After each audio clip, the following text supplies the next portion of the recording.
बीच वाली दोनों टर्म्स का मल्टीप्लाई हमेशा साइड वाली दोनों टर्म्स के मल्टीप्लाई के बराबर होगा। Hello friends, welcome back to my class. आज हम सीखेंगे प्रपोर्शन। प्रपोर्शन को सीखने के लिए हम हेल्प लेंगे फ्रैक्शंस की। आप देखेंगे यहाँ पर दो फ्रैक्शन हैं, 1/2 एंड 2/4। दोनों के दोनों फ्रैक्शंस इक्वल हैं। इसे कैंसिल करने पर ये 1/2 बच जाएगा। किसी भी फ्रैक्शन को हम रेशो की फॉर्म में लिख सकते हैं, ये हमने पिछली वीडियोस में सीखा। 1/2 को हम लिख सकते हैं 1/2 और 2/4 को हम लिख सकते हैं 2/4।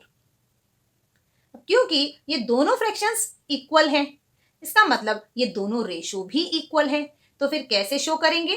तो इसे हम शो करेंगे इस तरह से, 4 डॉट्स लगाकर। इनके बीच में 4 डॉट्स लगाएंगे। इन 4 डॉट्स को हम प्रपोर्शन कहते हैं। तो प्रपोर्शन क्या होता है? Proportion statement of equality of ratios. Ratios की इक्वालिटी को शो करने वाले स्टेटमेंट को प्रपोर्शन कहते हैं। इसका मतलब जब दो रेशोज, दो अनुपात एक दूसरे के बराबर होते हैं तो उन्हें हम प्रपोर्शन कहते हैं। इसका मतलब ये दोनों रेशोज प्रपोर्शन में हैं। इसमें 4 टर्म्स हैं, first term, second term, third term, fourth term. अब इन टर्म्स के बीच में एक रिलेशन होता है जो बहुत इंपॉर्टेंट है, और इसी रिलेशन के बेसिस पे आप प्रपोर्शन के क्वेश्चंस को सॉल्व करते हैं। तो ये जानना बहुत जरूरी है। बीच की दोनों टर्म्स को हम कहते हैं मीन्स, और जो साइड वाली दोनों टर्म्स होती हैं इसे हम कहते हैं एक्सट्रीम। इनके बीच का रिलेशन क्या है? इनके बीच का रिलेशन ये है कि जो मीन्स होती हैं, मीन्स बीच वाली टर्म्स होती हैं, इन दोनों का प्रोडक्ट मल्टीप्लाई जो एक्सट्रीम्स हैं, बाहर वाली टर्म्स हैं, उनके प्रोडक्ट के बराबर होता है। ये आपने याद रखना है और ये इसमें सबसे ज्यादा इंपॉर्टेंट है। तो कैसे लिखेंगे? प्रोडक्ट ऑफ मीन्स, मीन्स इनका प्रोडक्ट 2 × 2, 2 2 ज़ा 4। Product of extremes means in दोनों का प्रोडक्ट 1 × 4, 4 1 ज़ा 4। ये भी 4, ये भी 4, दोनों के दोनों इक्वल। तो ये हमेशा ये रिलेशन इनके बीच में रहेगा।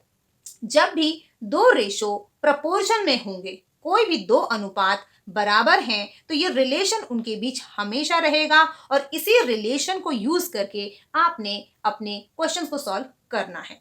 क्या है? बीच वाली दोनों टर्म्स का मल्टीप्लाई हमेशा साइड वाली दोनों टर्म्स के मल्टीप्लाई के बराबर होगा। चलिए इससे रिलेटेड कुछ क्वेश्चंस को सॉल्व करते हैं। First question is, are the following in proportion? मतलब क्या ये चारों टर्म्स प्रपोर्शन में है? तो इसके लिए हम जो हमने अभी रिलेशन पढ़ा था, जो फॉर्मूला पढ़ा था, उसे यूज करेंगे। वो क्या था कि जो बीच वाली टर्म्स हैं उनका प्रोडक्ट साइड वाली टर्म्स के प्रोडक्ट के बराबर होगा। तो हम देख लेते हैं product of means. Product of means बीच वाली टर्म्स का product 12 × 18 is equal to 216। Product of extremes means side वाली टर्म्स का प्रोडक्ट 9 × 24 दैट इज 216। तो यहां पर हमने क्या देखा? दोनों का प्रोडक्ट सेम है।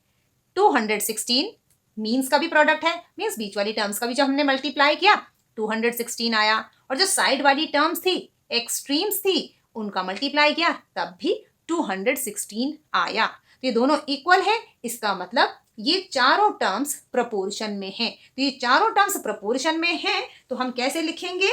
9/12 डबल रेशो 18/24। यहां पर ये दोनों रेशोज इक्वल हैं, प्रपोर्शन में हैं।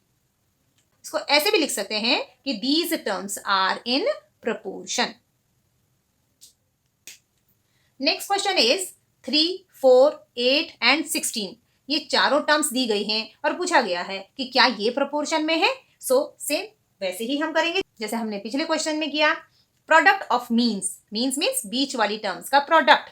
सो 4 मल्टीप्लाई बाय 8, 4 8 जा 32. Product of extremes means side वाली टर्म्स का प्रोडक्ट. 3 multiply by 16. तो 3 multiply by 16 is equal to 48.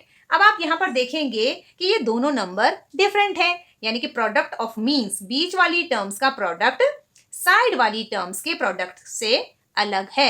इसका मतलब ये हुआ कि ये जो चारों टर्म्स हैं ये प्रपोर्शन में नहीं है. तो आप लिखेंगे 3, 4, 8, 16 are not in proportion. Next question देखिए, इसमें सिर्फ 3 टर्म्स हैं और पूछा गया है are the following in continued proportion. क्या ये तीनों टर्म्स कंटिन्यूड प्रपोर्शन में हैं? सो यहां पर कंटिन्यूड वर्ड आया है, इसका मतलब इसमें से जो बीच वाली टर्म है ये कंटिन्यू करेगी, यानी कि ये 2 बार लिखी जाएगी. तो हम इसे कैसे लिखेंगे?